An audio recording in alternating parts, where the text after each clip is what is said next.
بسم اللہ الرحمن الرحیم الحمدللہ رب العالمین وما ارسلناک الا رحمۃ للعالمین بعد از خدا بزرگ توئی قصہ مختصر۔ ناظرین، پروگرام فکر سکون کے ساتھ آپ سب کے سکون کی فکر لیے میں ہوں آپ کا میزبان اظہر اقبال صاحب۔ ناظرین محترم، آج ایک بہت خوبصورت جملے کے ساتھ ہم اس پروگرام کا آغاز کریں گے۔ تقریباً 18,000 مخلوقات اللہ رب العزت نے کم و بیش اس دنیا میں پیدا کر رکھی ہیں۔ ان میں سے صرف انسان ہی پیسہ کماتا ہے، انسان ہی اپنے رزق کے لیے تگ و دو کرتا ہے، مارا پھرتا ہے صبح سے لے کے شام تک، حتیٰ کہ اپنے حقوق العباد کو کھو دیتا ہے۔ حقوق العباد کے ساتھ ساتھ حقوق اللہ کو بھی کھو دیتا ہے، جو در حقیقت اس کے لیے بہت ضروری عمل تصور کیا جاتا ہے، کیونکہ اللہ رب العزت نے آپ کو، مجھے، پوری کائنات میں جتنے بھی انسانیت کو پیدا کیا بالخصوص، اور جن و انس کے لیے اللہ رب العزت نے قرآن میں بھی ارشاد فرمایا کہ اس نے صرف جن و انس کو اپنی عبادت کے لیے پیدا فرمایا ہے۔ اس لیے انسان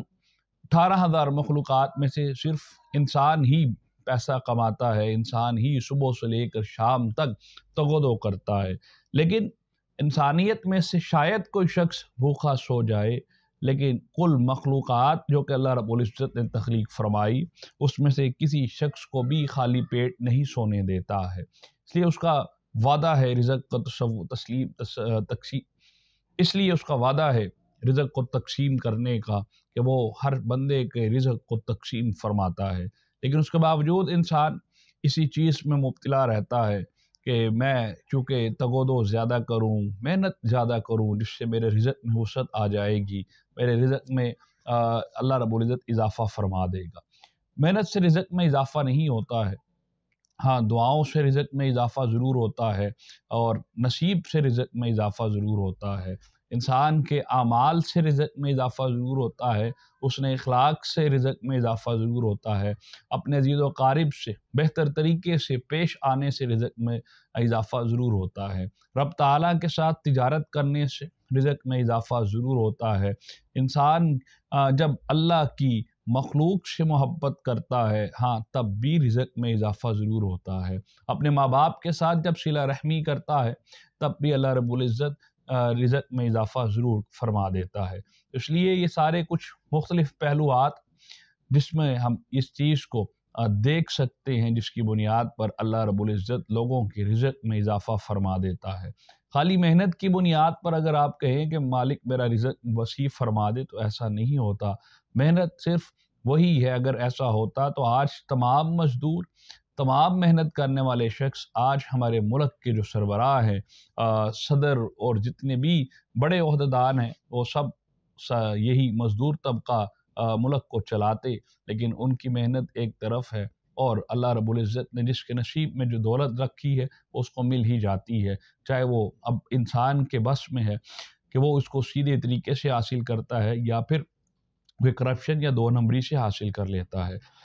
ناظرین محترم، آج ہمارے اس پلیٹ فارم سے بہت خوبصورت حدیث اور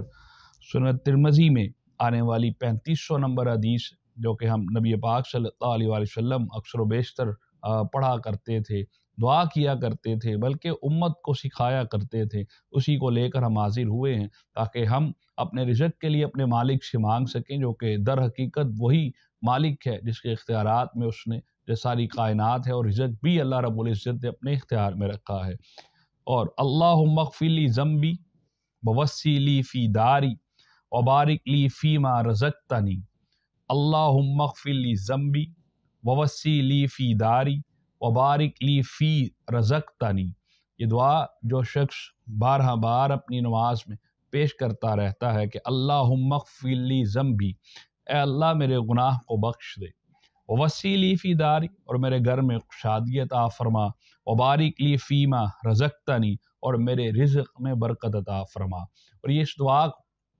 جو شخص بھی ہر نماز کے ساتھ اپنے رب کے حضور پیش کرتا رہتا ہے، تو یقینی طور پر چونکہ یہ نبی پاک صلی اللہ علیہ وآلہ وسلم کی مانگی ہوئی دعا ہے،